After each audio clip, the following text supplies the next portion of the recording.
Por incrível que pareça, ainda existem juristas dispostos a rifar qualquer resquício de reputação que lhes resta, se posicionando do lado errado da história. O vídeo de hoje traz um desses exemplos. Este é o Visão Libertária, sua fonte de informações descentralizadas e distribuídas. Ajude a propagar as ideias de liberdade, deixe seu like e compartilhe com seus amigos. Um artigo seu pode virar vídeo aqui também, sabia?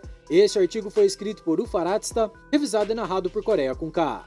No dia 26 de julho de 2025, o site Consultor Jurídico publicou um artigo denominado Uso do STF enquanto inimigo fictício da nação e o ataque à soberania. O artigo foi escrito pelos juristas conhecidos em seu meio. Vamos analisar o teor do que foi escrito. Embora mencione as razões econômicas, o artigo afirma abordar as motivações jurídicas que levaram Trump a aplicar tarifas contra o Brasil, em especial a suposta perseguição judicial a ex-presidente Jair Bolsonaro. Também cita outros motivos alegados por Trump, como ordens de censura secretas e ilegais contra empresas americanas e a suposta aproximação do Brasil com o BRICS, porém não há aprofundamento nesses dois últimos temas. Diz a máxima: quem justifica o erro erra duas vezes. É assim que o artigo jurídico começa errando duas vezes, preparando o terreno para tentar vitimizar os culpados enquanto culpa as vítimas. Para tentar justificar o injustificável, o texto começa citando autor estrangeiro, mesmo existindo diversos autores entendidos de direito constitucional brasileiro ou em processo penal. Além disso, compararam a situação do Brasil com a da Polônia e Hungria, países do leste europeu que, embora estejam no mesmo continente, praticamente não partilham de nenhuma semelhança histórica, linguística, cultural, política ou jurídica entre si e nem com o Brasil. A estratégia é simples. Como não podem partir da realidade dos fatos, do caso concreto, de juristas pátrios cujas doutrinas e entendimentos são críticos ao que está acontecendo atualmente, os autores do artigo começam criando um espantalho, ou melhor dizendo, um Frankenstein, partindo de um autor internacional e direitos diferentes do brasileiro. O conteúdo continua afirmando que o ataque a Trump às instituições de justiça visa minar a confiança da população nas instituições judiciais, fazendo com que esta careça do necessário apoio populacional, atacando o principal ativo da justiça, a imparcialidade. Sim, isso mesmo. Eles escreveram isso.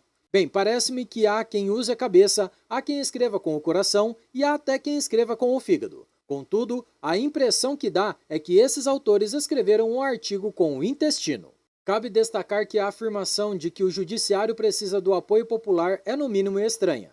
É compreensível que o poder executivo possa precisar de apoio popular. O poder legislativo também, afinal ambos são poderes políticos. Cabe lembrar que a aprovação popular de certos setores do judiciário já estava nas mínimas históricas antes mesmo das sanções. Ocorre que parte do poder judiciário, no conforto inabalável das torres de marfim inalcançáveis, começou a ser o maior protagonista político do país, sem receber nenhum voto, alegando que poderiam ser indiferentes à insatisfação popular, pois eram um poder técnico contra-majoritário, independente de tudo e de todos. Podem até ter o apoio de um ou outro lambibotas bajulador, mas não do povo.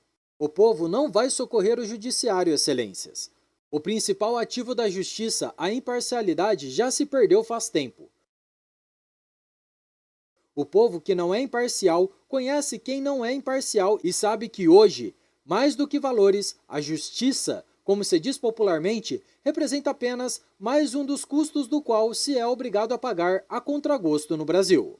Boa parte do povo já entendeu que quando uma suprema autoridade diz querer civilizar os brasileiros, na verdade está dizendo com eufemismo ou dentro da linguagem neutra ou politicamente correta que quer domesticar o brasileiro, excluindo-o da ágora pública, afastando-os dos debates e decisões relevantes. Na cabeça dessa gente suprema, que enxerga no povo milhões de tiraninhos, o lugar do brasileiro é na labuta servil, pagando caro pelo privilégio de serem vigiados, regulados e oprimidos pelos iluminados que em tudo mandam do conforto dos palácios ou da Casa Grande.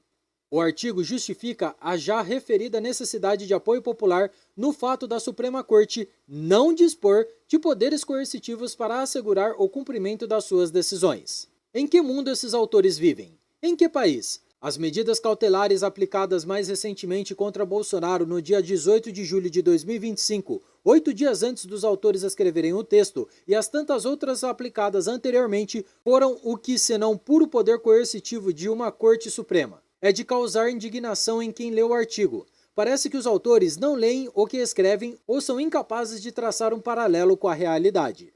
Em vídeo do YouTube, denominado Olavo de Carvalho expõe o problema do analfabetismo funcional, a partir dos 3 minutos e 39 segundos, temos a explicação desse fenômeno que estamos discutindo.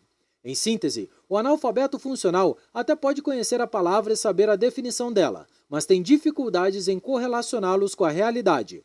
Resta ao indivíduo copiar o uso de signos e significantes que assiste os outros utilizarem, mesmo que desconheça o seu real significado. A cereja do bolo foi dizer que Bolsonaro, como líder populista, explora meios formais e informais de corroer a autonomia judicial e que, invariavelmente, um projeto autoritário de poder passa pela captura das cortes constitucionais. Bolsonaro?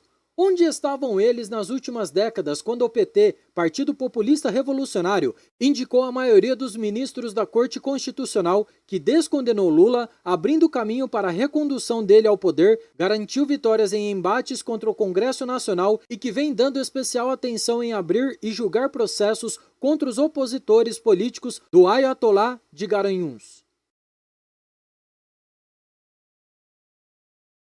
O artigo segue com mais e mais afirmações esdrúxulas, como concluir que as medidas cautelares aplicadas contra Bolsonaro foram adequadas e proporcionais, quando na verdade é flagrantemente notório que é justamente o contrário. Diz também, ipsiliteris, que a decisão, ao nosso ver, ainda optou no momento pela via mais amena e benéfica ao investigado. É um entendimento, no mínimo, surreal. No meio libertário, há tempo se sabe da ineficiência da justiça estatal, mas discordando do entendimento dos autores, a via mais amena e benéfica ao investigado numa situação como essas é a anulação do processo desde a origem, e não uma tornozeleira eletrônica acompanhada de várias restrições a direitos. Não há limites para esse filme nacional de baixo orçamento na forma de artigo jurídico gore, capaz de causar perplexidade no leitor atento e de escandalizar qualquer pessoa minimamente sensata. De tão absurdas que são as afirmações no texto, é preciso dar o benefício da dúvida aos autores, uma vez que em tempos como os atuais, é difícil até de saber se tal artigo contra Bolsonaro, na verdade, não é uma defesa velada do ex-presidente, feita com ironia extrema, que usa do máximo absurdo como única forma de ter o protesto publicado e lido num contexto onde a tirania do sistema já faz da censura explícita o modus operandi visto como normal por grande parte da imprensa. Inclusive, sendo este o caso, desde já pedimos desculpas aos autores pelo nosso erro de interpretação e informamos que estamos dispostos a corrigi-lo nos desculpando. Até porque, como diz o ditado, quem justifica o erro, erra 2 vezes. Obrigado pela audiência, esse é um canal colaborativo, participe você também. Cadastre-se agora mesmo no site visãolibertaria.com e envie seus artigos por lá. Os colaboradores recebem recompensas em Bitcoin. Inscreva-se no canal e clique no botão da campainha para ser avisado de novos vídeos. Até a próxima, fiquem com Deus e tchau, obrigado!